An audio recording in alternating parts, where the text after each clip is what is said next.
Dober dan, pozdravljeni. Na kratko bi danes pokomentiral eno zadevo, ki me je zadnjič zelo zmotila. Namreč bil sem pri enih strankah,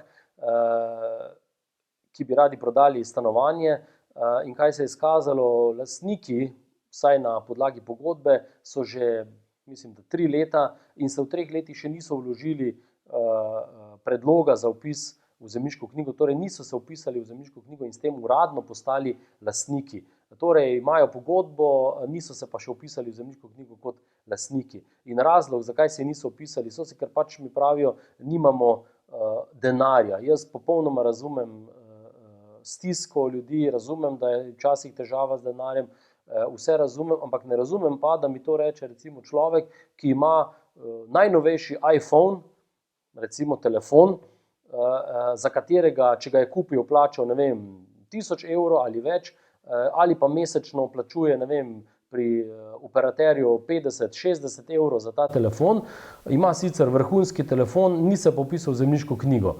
Torej ima denar za telefon, nima pa denarja za zemljiško knjigo. In tega enostavno ne razumem, ker telefon vam nič ne bo koristil, če se karkoli zakomplicira pri lastnini vaši, razen to, da boste telefon uporabili, da pokličete odvetnika. Torej, ne vem, zakaj tega ljudje ne naredijo.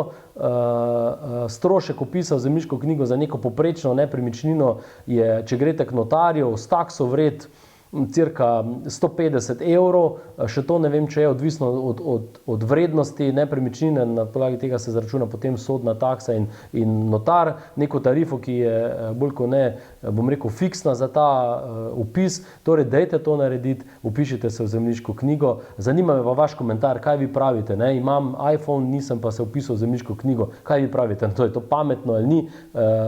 Vaše mnenje. Pustite spodaj, napišite, dajmo malo prekomentirati. Lepo se imejte, uživajte, kjerkoli ste že. Adijo, srečno.